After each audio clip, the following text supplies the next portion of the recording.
Oke, Bismillah. Assalamualaikum warahmatullahi wabarakatuh. Selamat sore, sobat-sobat. Di pertemuan sekarang saya akan sharing mengenai gimana sih caranya kita membuat API untuk Scopus ya. Jadi ini sangat penting bagi para mahasiswa di tingkat doktor terutama ya. Biasanya kita bagaimana untuk melakukan suatu upaya di dalam penelitian. Nah, kita akan langsung saja untuk membuat API atau create API Scopus itu, teman-teman bisa langsung kita masuk ke situsnya atau ke site-nya. Oke, sebentar, ini kayaknya drill down dulu.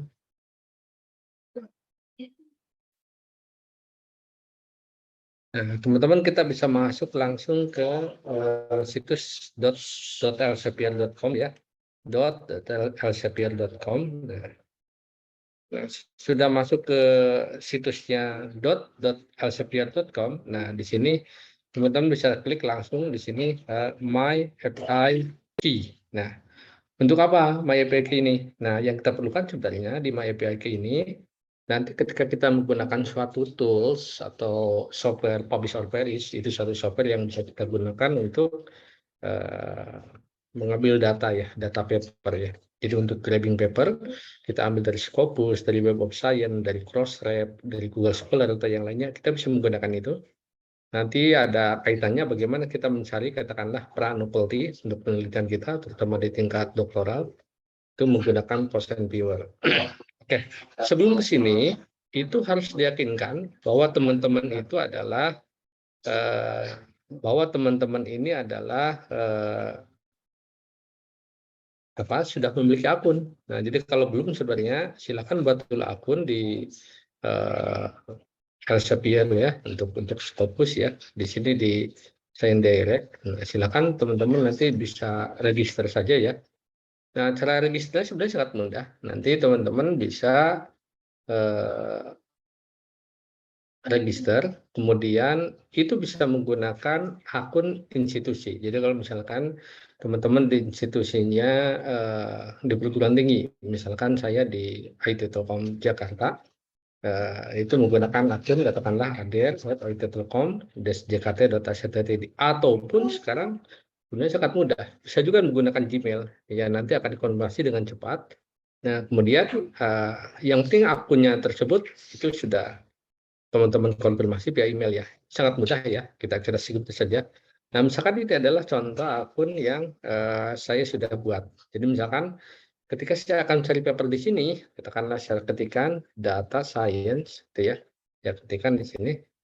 Ini adalah untuk ada Iskandar ya. Di sini kan banyak sekali paper ya. Nah, ada beberapa yang sifatnya open access, biasanya artinya bisa di-download ya. Tapi kalau misalkan sifatnya tidak open access, ya berarti paper tersebut tidak ada ya. Nah itu kalau kita menggunakan akunnya yang institusi, biasanya itu sudah bisa diambil ya atau bisa di-download ya. Nah ini contoh yang saya demokan buat teman-teman ini masih menggunakan menggunakan versi Gmail ya. Nah di sini banyak sekali yang default ya. Nah saya demokan lagi. Oke. Nah sekarang coba mungkin saya share desktop ya. Share desktop. Nah, oke, sekarang saya cobakan lagi untuk ini, untuk masuk menggunakan akun akun ini yang saya sudah gunakan itu akun institusi ya.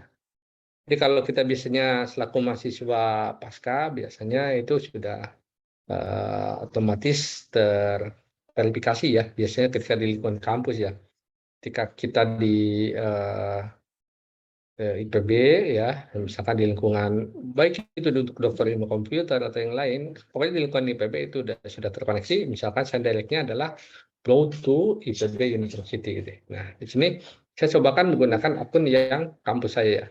Nah ketika saya sign in, oke ya, misalkan saya coba masukkan katakanlah machine learning gitu ya. Kita coba cari. Oke, maka di sini ada ya. Application, the application of machine learning in cryptocurrency research, kemudian ada juga yang lain. Ini ada yang sifatnya yang view PDF, berarti teman-teman bisa download ya. Misalkan di sini contohnya ada paper judulnya Advances, Obstacles, and Opportunities for Machine Learning in Proteomics. Nah, ini bisa di-download, diklik kanan saja download. Kemudian teman-teman penamanya pun harus secara sistematis. Misalkan kita ini tahun berapa nih? Katakanlah tahunnya 2022. Nama autornya siapa? Kita ambil dari yang pertama, boleh ya. Misalkan katakanlah di seri, kemudian judulnya adalah kita masukkan nih copy ya. Sehingga nanti ketika kita olah dengan Mendeley atau yang lainnya itu akan lebih tertata. Lebih mudah ketika kita melakukan namanya systematic literature review ya. Oke, asumsinya ini kan saya sudah ada ya. Nah, sekarang kita back lagi ke, oke, kalau saya pakai desktop, saya nggak perlu keluar ya. Nih, teman-teman akan kebaca ya. Nah, sekarang kita bisa masuk langsung ke ke dev.elsevier.com ya. Nah, di sini kita ketikkan, kita klik button My API Key. Jadi API itu kan yang kita ketahui apa? Application programming interface ya. Jadi biasanya kalau kita program itu ada program perantara ya. Nah, ini perantara ini diperlukan ini API key dan Scopus supaya nanti si publish output tersebut bisa menggrab data yang ada di Scopus. Jadi seolah-olah teman-teman atau semuanya dari kita itu sudah mengambil data dari Scopus, seolah-olah berdasarkan Scopus ya. Di sini sudah ada ya. Yang di sini sudah bisa masuk. Di sini bisa dilihat nih, my account-nya sudah ada ya. Nah, sebenarnya saya sudah create untuk yang ini. Nah, misalkan saya ingin cobakan untuk akun yang lain, bisa nggak? Bisa saja yang tadi ya. Tapi kalau misalkan belum ada, silakan dibuatkan. Misalkan kalau mau coba yang lain, katakanlah try another account. Misalkan saya coba menggunakan yang Gmail.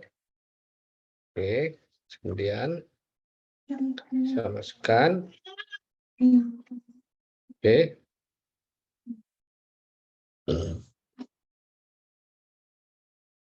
Oke, ini berarti saya login di sini menggunakan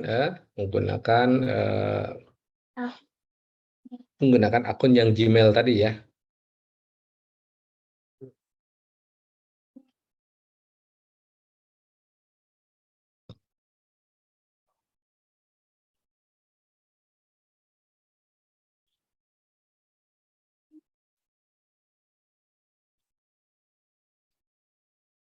Oke, kita coba create account ya, create account. Dan di sini kan label, misalkan labelnya apa? Katakanlah My API label atau apalah. Ini jika ada website yang teman-teman ya, mungkin ya kita kan kalau misalkan peneliti punya website sendiri atau apa, nah, misalkan kayak ada beberapa dari blog juga atau ada yang lain, katakanlah saya coba aja ini yang saya gabungkan dengan rekan kita develop ini ya. Nah.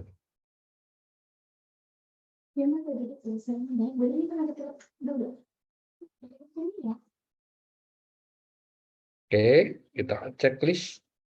Harus checklist ya. I agree with the API Service Agreement. Karena kalau kita di dalam ini kan kita mengikuti aturan dengan si pihak Elsevier. Klik di submit.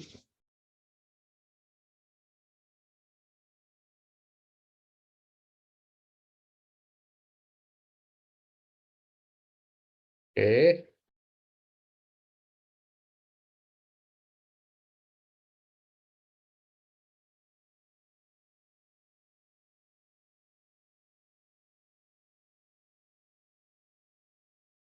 Kita sekarang sudah mendapatkan ya teman-teman ya. Di sini ada yang namanya create API key. Ya ini tinggal di teman-teman di apa? Di copy saja ya. Tinggal di copy saja. Ini API key kita ya. Jadi nanti selanjutnya bisa digunakan untuk apa API key ini? Ya selanjutnya ini kita bisa gunakan untuk kita menggunakan publish service nantinya. Oke, ini kita log out saja dari sini atau sign out saja dari sini. Ya filenya teman-teman bisa diamankan ya, bisa diamankan. Mungkin silakan simpan di apa di folder teman-teman misalkan di Keep Google tadi apa ya, silakan supaya tidak lupa ya. Misalkan saya simpan Piki Ader 2 ya. Oke. Selanjutnya kita akan cobakan menggunakan publish or perish ya. Oke, publish or perish itu untuk apa? Nah, teman-teman kalau kita lihat di sini ini kita bisa lihat di sini ini ada namanya publish or perish. Nah, teman-teman silakan bisa di-download di harsi.com ya. Saya sudah buat YouTube-nya menggunakan publish or perish, kemudian sampai menggunakan post and viewer ya. Jadi ini snapshot saja. Nah, di sini kita bisa ambil data dari Crossref, Google Scholar, Scopus, Web of Science. Nah, biasanya kalau para peneliti itu hanya menggunakan data-data yang reliable. Kenapa Scopus? Kenapa Web of Science? Karena web semantik tersebut ya, ini sangat presisinya sangat tinggi gitu ya. Jadi tidak semua paper bisa dengan mudah masuk Scopus. Tidak semua jurnal dengan seenaknya pindah Scopus itu evaluasinya sangat-sangat bagus gitu ya. Jadi ini bisa salah satu indikator bahwa si paper yang ada di sini itu reliable. Nah, walaupun semua paper itu akan ke indeks Google Scholar gitu ya. Ya, itu jadi Google Scholar itu katakanlah yang paling bawahnya kalau kita lihat di sini nih tanda bintang ini artinya pre-data source. Ini misalkan Google Scholar ini bintangnya 1 ya. Kita nggak perlu tadi mendapatkan API key gitu. Kemudian Scopus nih bintangnya 2 ini kan pre-registration required. Tadi ya perlu ya. Kemudian website ini external subscription ini lebih tinggi lagi ya. Kita bisa cari di sini. Nah, jadi teman-teman bisa lakukan di sini. Misalkan karena saya tadi menggunakan kliknya Scopus, misalkan saya cari papernya katakanlah teman-teman kita yang berhubungan dengan apa ya, katakanlah agriculture gitu ya. Katakanlah agriculture. Sekarang saja nih saya cobakan agriculture precision atau agriculture saja lah. Keywordnya agriculture. Saya ambil dari topiknya dari tahun 2017 sampai 2020. Asumsinya ini untuk 5 tahun terakhir ya. Kemudian dilakukan search. Nah, kalau pertama kali, sorry, ya, kalau pertama kali dilakukan, nah biasanya ini dia akan minta API key. Nah, API key tersebut yang tadi kita kopikan, yang tadi kita sorry, ini kita tinggal masukkan saja. Nah, jadi kan saya masukkan Scopus ya. Ini copy, nah, maka nanti itu akan masuk ke dalam ini. Bentar, ini kita cobakan lagi. Nah, kita ambil topiknya robotics gitu ya.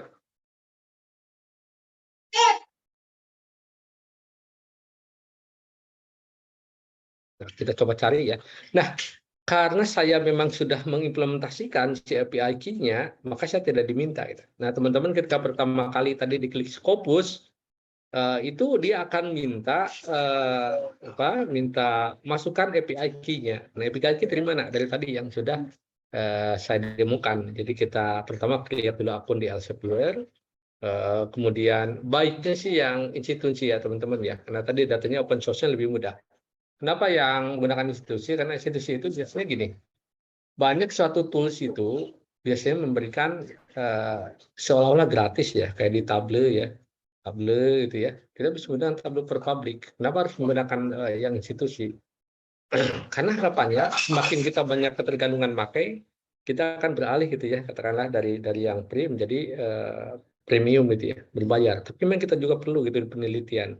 Biasanya seperti itu. Tapi kalau yang menggunakan umum seperti di Gmail ya atau yang lainnya ya itu kan orang hanya pengguna umum saja gitu. Nah ini teman-teman ya udah banyak sekali ya, banyak sekali filenya. Nah dari data ini kita bisa membuat yang namanya post and viewer. Oke, ini saya akan jelaskan di slide berikutnya langsung menggunakan bagaimana sih cara dari Profesor Paris lanjutan membuat analisis bibliometrik dengan katakanlah view atau dimensi yang menarik ya, sehingga kalau kita presentasi penelitian ke teman-teman yang lain, dasar ilmiahnya ada. Kenapa dilakukan ini? Ini loh alasan ilmiahnya yang dilakukan peneliti dunia itu tidak sembarangan. Oh, saya mengambil topik penelitian ini, kenapa ya? Karena saya baca paper ini, ini sepertinya menarik gitu. Berapa paper? 2, 5 paper. Itu tidak cukup. Mungkin ribuan paper gitu yang kita baca kan. Mungkin ratusan paper yang kita baca gitu kan. Nah, ini ada alasan ilmiahnya ya. Oke, itu rekan-rekan. Tadi saya hanya lebih meng-highlight bagaimana cara membuat API key Scopus. Kemudian datanya ini bisa kita running di Publisher Service. Lanjutnya nih, terakhir, data bisa disimpan ya. Misalkan di save bibtex, kalau kita ingin simpan nanti ekspor ke Mendeley, atau misalkan save ke ke Pylorus ya, Pylorus. Misalkan kalau kita ingin ini, ingin nanti kita olah untuk mencari katakanlah nullability di penelitian kita ya. Untuk ini untuk di Nih, ada RIS ya. Silakan. Saya cobakan saja. Misalkan file RIS. Oke. Simpan di sini saja, contoh saja ya. Oke, itu untuk pertemuan ini. Terima kasih.